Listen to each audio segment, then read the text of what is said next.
Do you have a child who lies, shifts blame, won't take responsibility for himself, maybe is shut down? Good. Well, actually, not good, but good because that means you're normal. And you probably have a strong willed child like ours because I was basically just describing how Casey was and describing a kid we're going to talk about today. And I want to give you insight in today's episode of the Calm Parenting Podcast. So, welcome. My name is Kirk Martin. I'm founder of Celebrate Calm. Listen, if we can help you, that's what we exist to do. We're not a company or an organization. We're a family that helps other families just like yours, and we get it because we had 1,500 of these kids in our home. We have a child who you will be dealing with, our son Casey. If you need anything, email Casey, Casey, at celebratecalm.com. And he knows how to help you because he was your child, and he gets it. So if we can help you, let us know. And please do share this podcast. Share it with other families. And I'm going to tell you a quick story of how helpful this is. So, just got an email in the past week from this family, and they said, "Hey, we never heard about you, but some friends know our son. They're like, hey, you may find this helpful." So they start playing the podcast in the car and at home because they're all home together. And the kid, this is cool, and I'm going to share some insights with you. The kid says, "Hey, what that guy's saying about curiosity is true. You don't determine what you're curious about. If you're not curious, you can't make yourself be interested in, or fascinated in something. You're just born with certain things you're curious about." And so he got all over this concept we've been talking about during this COVID time when you're home is why not use this to learn how your kids' brains are wired and what they're curious about and feed that.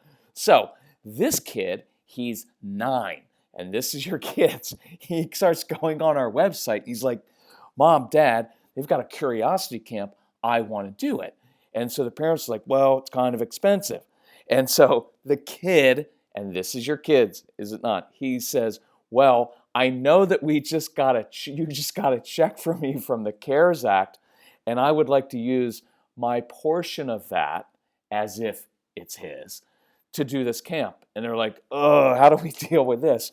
So they agreed with him, go ahead and do it. And here's a few things we've already found out, because the first part of this is really discovering at a deeper level who your child is and what they struggle with and what's behind it. So 3 quick things we found out about this kid. They didn't even know about us until about 2 weeks ago. So you sharing this can be very, very helpful for families. This is a kid who gets very, very frustrated when he can't accomplish something and wants to give up.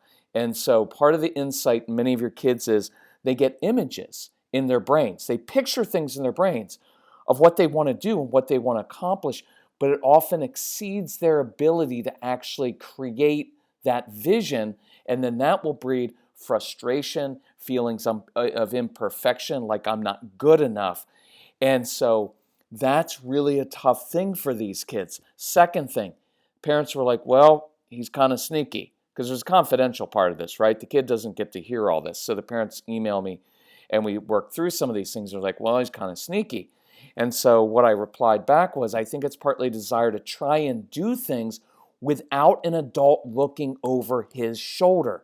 That is a huge insight for many of you, because we are so on our kids all the time and we micromanage them in ways that our parents didn't. And so what kid is going to try something difficult or new if he knows his parents are watching and there to correct him and point out the right way, and maybe you should do it this way? That's why they're sneaky sometimes, because they want to have some space to feel safe to try things that they know might cause them to fail, right? And then some of the times they're sneaky because it's a brain stimulation issue, and the kids who tinker with things, who are sneaky, like the challenge of not getting caught. And then third point, which I thought is really helpful for you, is most parents will say, "Well, the reason we want to work on this is because we think it's an integrity issue from our child." And how I want to reframe it is, I don't really think your child has integrity issues, even though they blame, they lie, they sneak around. I think for most of your kids, it's that they don't feel confident and they feel like they don't measure up. Well, if you don't feel like you measure up, if you fail a lot, and if you're constantly getting consequences for doing things wrong, what's your natural impulse? You're going to lie, make things up, you're going to shift blame because it's about preserving its internal self-preservation. How many days in a row can you go with getting in trouble and having a parent or a teacher, an adult, point out what you did wrong until you finally figure out, I can't take it anymore because that means I must be a really bad person. And then when you start comparing to your perfect brother or sister, there's no way that the human spirit can put up with that. So what I want you to see is that the lying and the lack of integrity are outward markers of something happening inside, right? And so that's what I want to get to with your kids, with following their curiosity and using their gifts, talents, and passions during this time to do long-term projects and get their brains engaged and get them feeling confident. Because a lot of this frustration and other things start to go away when you start to use their strengths. So anyway, that was a little bonus. If you're interested, you can look up the celebratecalm.com. There's a little tab that says camp. It's our curiosity camp. We are full, I believe, for April. I'm only working with a select number of families at any one time, so we can go really deep on this, right? It's like this is heavy, heavy mentoring from me and from my son Casey, so we can get into this stuff at a deep level because your kids are very deep, right? So let me hit this thing on motivation, what I wanted to get to. I have an idea for you, and I'm going to call it the checklist, right? It's a checklist. I want you to hear this idea. It's a really cool one. So you're dealing with a child, and he doesn't want to do his schoolwork, and especially since teachers aren't really grading stuff, there's no grades. So, but even without this COVID-19 thing, this is going to happen to you in the fall. It's going to happen with most of your kids. They're not motivated. So you're going to say like, listen, I'm not mad at you. I'm just curious because I love that language. I'm curious. Curious why don't you feel like you don't want to do your schoolwork or your chores or anything else we ask you to do. And it's likely your kids are going to be like, I don't know. So why not provide a checklist? And I did this with, I've been doing this with families that are going through our programs, and I do this on the No BS program. And so provide a checklist, right? So instead of like just asking your child, well, what's going on? Because they may not respond, just, you could type this out. And I may put this in a newsletter. So if you don't get our newsletter, go to celebratecalm.com, sign up. There's a free newsletter. Sign up for it. It'll come to your inbox, or you can email Casey at celebratecalm.com and just say, I want the newsletter, sign me up, and he'll put your email address in. And I think what I'll do this week is I'll put these questions so you can copy and paste and actually just either send an email to your child or maybe print them out with little boxes in them and say, hey, do any of these situations, any of these feelings apply to you, right? And here are like 10 or 15 of them. Well, I simply don't care that much about school. Okay, makes sense to me. I don't see a reason to put the extra effort in because many of your kids are going to do the minimal work necessary just to get by, which is actually very brilliant. I don't feel motivated to do anything right now. I feel like I can never live up to your expectations. If that's true, you want to hear it. You want to know that because you can do something about that. I feel like I can never live up to the school's or teacher's expectations.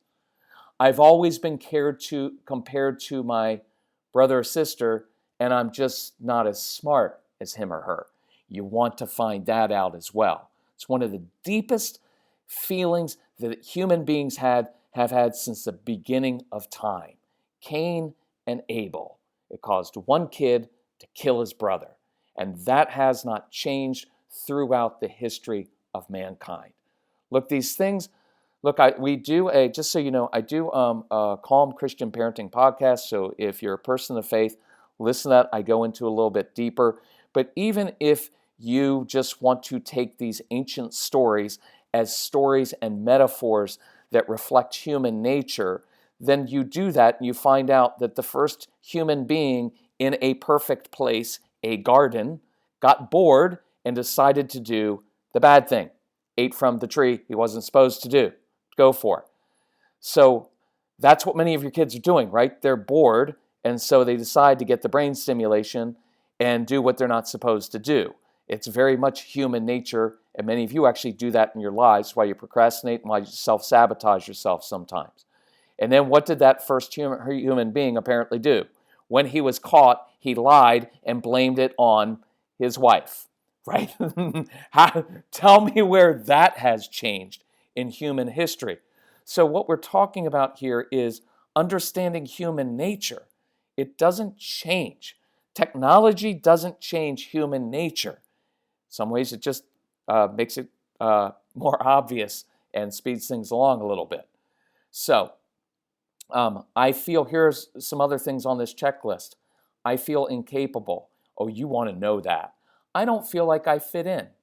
I've never had many friends and don't feel accepted socially. It feels like I have to work 10 times harder than other kids just to do simple schoolwork. You want to hear that, especially if kids have dyslexia or learning disabilities. I feel like you compare me to who you are, and I'm just different than you. Oh, that would be awesome to hear. It feels like you've never really been pleased with anything I've done. Feels like it's never good enough. I'm simply tired of you nagging me and reminding me and lecturing me. To be honest, I don't feel like you really like me, so I just stopped trying. So, those are some examples. And you may put all of them on this list and text them to your child. Print them out and say this. Just say, we want to hear. We want to know what's going on. You don't have to talk to us about it because some of your kids don't trust you to talk to them right now because you overreact all the time, right? Is that true? Then own up to it, right? Have them just put little check marks on the boxes and have them just leave that for you somewhere or email back or text back and tell you the ones that apply to them. And then here's what I want you to do. Listen. Listen. Really listen. Really listen. Don't counter any of your child's points. Legitimize and acknowledge how your child perceives things because that's his or her reality. Right? Does that make sense? I'm going to say it again because it's really important. And on the No BS program, we go through this in great detail of how to actually listen to your child. Because here's what we do as parents. We hear this and we get defensive. Well, honey, that's not quite true. You know what? I just want to...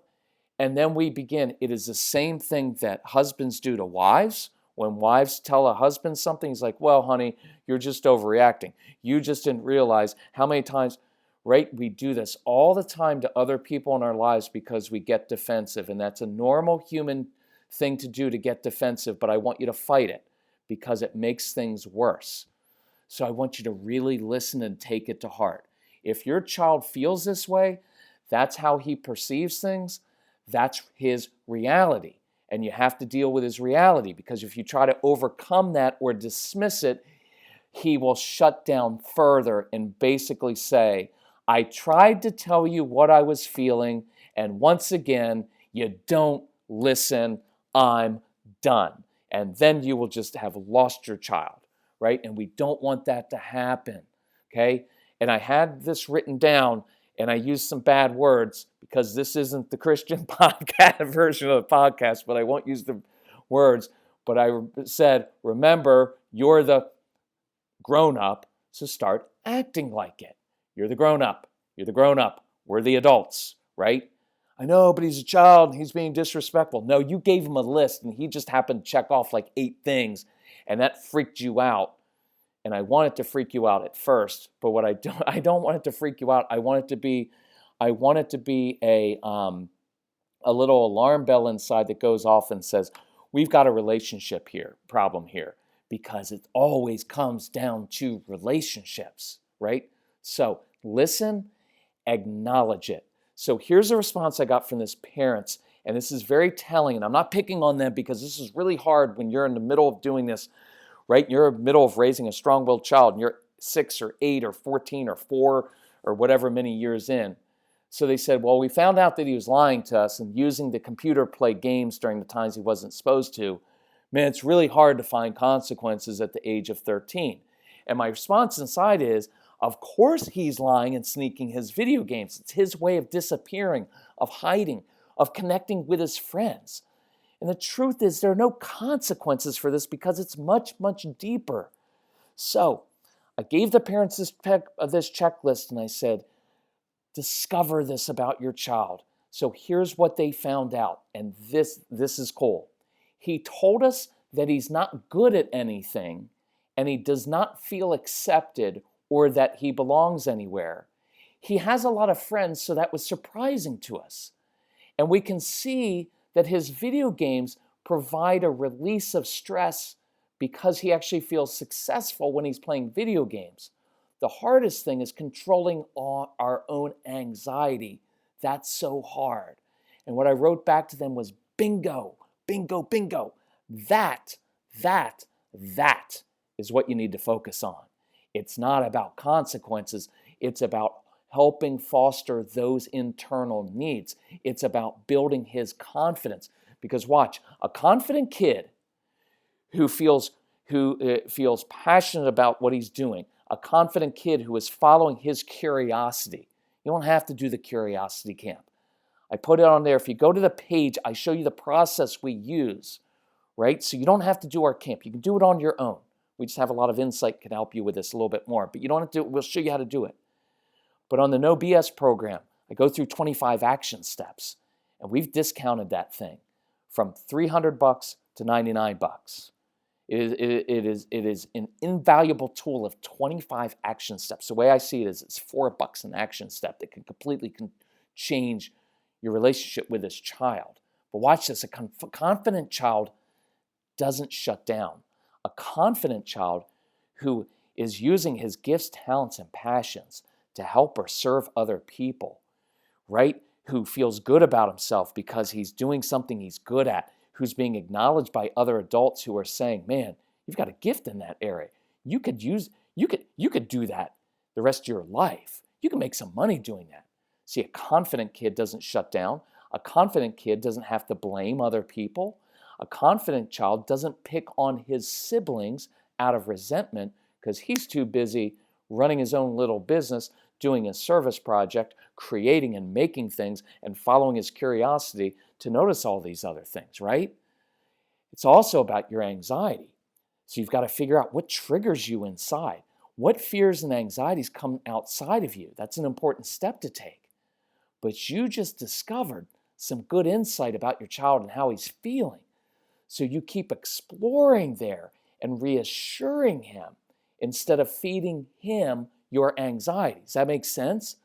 Because it's relationships that change behavior. And if your child feels like you don't believe in him, like you've compared him unfavorably to siblings or peers or yourselves, he's going to shut down. And so no consequences or pleading are going to help there. Here's some action steps that you'll learn in the programs, but I'll give them to you right now. You've got to release that child from these false expectations that he can never live up to. Instead of doubling down, I'm not talking about letting him get away with whatever he wants, not at all. And I'm not talking about not having expectations. I want to have high expectations, but not false expectations. And you're probably putting on him the expectations that you've had of yourself. And you are two different people. And you have to release your child from those things, or else he is going to shut down or get very, very angry. You're going to have to accept your child on a deep level, that your child is not you, and that you are either very different or you are exactly alike. And your anxiety and fear that he's going to make the same mistakes that you made is going to cause you to press and push that child so much that you get the very outcome that you feared. You've got to genuinely enjoy this child who's different than you, or who's just like you, who's strong-willed. Otherwise, your child will fight you. They will end up vaping or seeking the wrong crowd, and they'll simply do nothing and appear listless. Your child isn't lazy. He just doesn't care about the things you care about. And those are two very different things. Does that make sense? Your child isn't lazy. He's just not motivated by the things that motivate you. And so by using this checklist and going through this process, what we want to discover is what does motivate your child. And once we find what motivates your child, what he or she is curious about, now we can build some motivation. Now we can build some confidence. And that's where we want to go with this. Does that make sense? So let's go through that process. Sign up for the newsletter because I'll send out these questions so you can cut and paste. If you need help, email Casey@celebratecalm.com. He will help you. You can find at the website, you can find the No BS program. It's called No BS. Pretty clear. And I'll tell you that program, I love that program because we will save you so many power struggles, right, over those kids who will not try their hardest because they're not right now. We're going to save you power struggles with your toddlers because I'll let you know that your toddlers probably are not going to pick up all of their toys, and you're going to freak out and think, if he doesn't pick up all of his toys when he's 5 or 6 or 8 or 9, how's he ever going to be successful in life? How's he going to be responsible? And you're going to lecture and yell, and I guarantee you're going to find yourselves down on your hands and knees helping that child pick up his toys.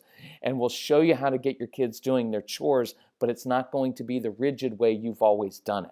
It's going to irritate you. That's part of my job, is to provoke you and challenge you. You know why? Because then you change and you begin to accept this child. You begin to learn how his brain works and his heart works, and you reach deep inside of there, and you will find a child who's very, very bright with a big heart, who other people absolutely love and rave about because they see the good things in that child. When you start focusing on the good things and affirming the good choices that they make, and instead of saying no to everything, you say yes to things they can, and you create successes, these kids can be wildly successful.